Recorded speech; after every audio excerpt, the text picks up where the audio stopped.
I investigated the Renaissance Fair because I wanted to know, is it like that one episode on King of the Hill? Who is going? What is all the hype about? What is this? First, I had to find the perfect garb so I could go through this experience undetected.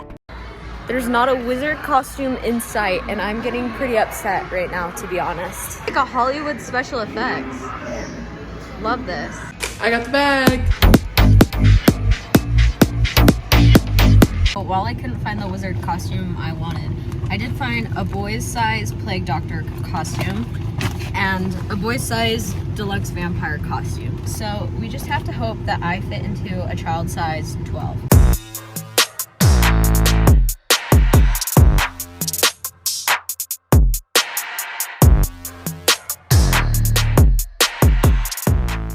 Now that I had my outfit, it was time to hit the Ren Fair and see exactly what all the hype is about. I'm not sure if cameras are allowed, so luckily I'm wearing a cape and leggings, so I just tucked it back there. I'm waiting in line.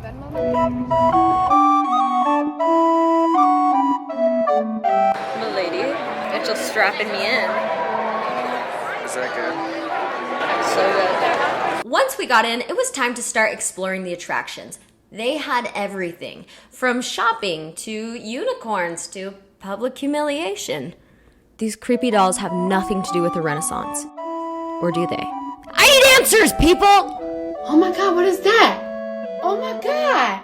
What is that? This unicorn ride was one of the highlights of my day. My favorite part was when they shoved a family eating turkey legs out of the path. Bye, bitch. And I get it from my mammy Balmain. Bust down, these hoes can't stand me. Thanks, you guys.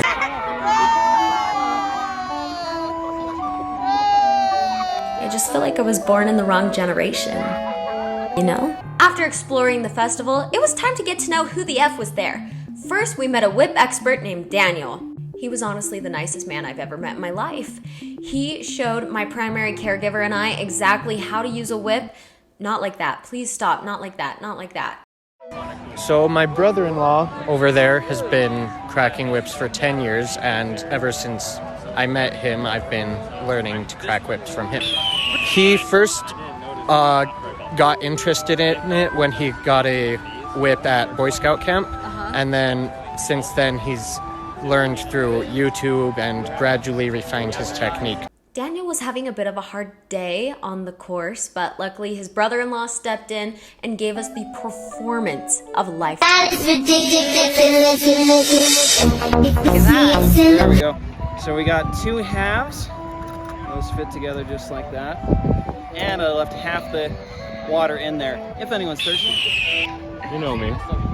Chug, chug, chug, chug, chug, chug, chug, Tastes chug. like regret to me. No, he's a man. He can do it. I don't know what the deal is. Now stomp it into the Crack a big ground. one for him. That was cool. Everyone at the Ren Fair was so kind. They were outgoing. They were really happy to be a part of the interviews, and you could just tell they were so excited to be in their element. What's your name? Will. Nice to meet you, Will. How many times have you been to the Ren Fair? It's the very first time. Really? And what are you dressed as? Tell us a little bit about the OOTD. I'm doing like a kind of minotaur, so I had some stilts I was wearing, but they're very uncomfortable, hard to walk in, so I took them off. But still, I mean, How tall are you still? at least a foot taller. Can you go put them on? I can't. They're back in the car, unfortunately. They're just hard to. Next year we're catching you right at the get-go. All right. Or next year you're gonna toughen out your legs so you can do it all day. Yeah, and I'm gonna improve the stilts. So. Tell me about yourself. And yeah. I have a backstory, guys. Don't worry. We decided to start a little traveling band. We can show you a song if you want. We all have our instruments. Yes. It'll sound bad because it's magic, so it won't sound right to your ears, but it will be great. Good. Let's see it. This will heal your soul. This will heal your soul from negative energy. Okay, here we go. I love it. 1, 2, 3. We haven't written very much of it.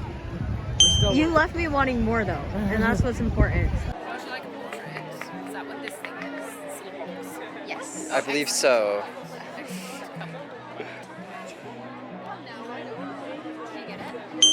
Yeah.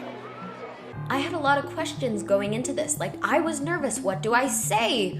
What do I wear? What will the food be? But everyone there gassed me the up. Out of a 10. 1 out of 10? Yeah, of the outfit. Well, probably... I mean, if you had something that matched better, like with the leggings, you'd probably be like a 9 because you got leggings like 6.5 or 7. Okay, that's okay. I'll take it. I'll take it. Yeah. We're in a pinch. You don't like the shoes? Oh, those are yeah, nice. I like your Jordans. You know what? Bump that to 7.5. All right. At least she's dressed in fucking Victorian wear. She's actually dressed for the Renaissance. Everyone here is either a Nordic Viking, a fucking Celt, an elf, or a knight from the 14th century. She's the only one dressed correctly, and she's Princess Zelda. It's great. I actually yell at people all the time. It just makes more sense in this context. Fantastic. Are you actually Scottish? Oh, partially, yeah. And then I can do an Irish accent, even though I hate them. And I hate them because I'm Scottish. No, it's like, you have to. It's like how if you're Czech, you gotta love Slovakians. If you're Scottish, you gotta hate the Irish. And if you're British, everyone hates you. And you kind of deserve it. Couldn't have said it better myself. So you know what? This wasn't the hard-hitting journalism I thought it might be. But you know what it was? It was a heartwarming experience. How cool is it that they made a space where furries, cosplayers, Elder Scroll gamers can all unite safely? This community was honestly one of the nicest, most welcoming groups of people I've ever met in my life. So if you haven't gone to a Renaissance fair yet, I strongly recommend you do.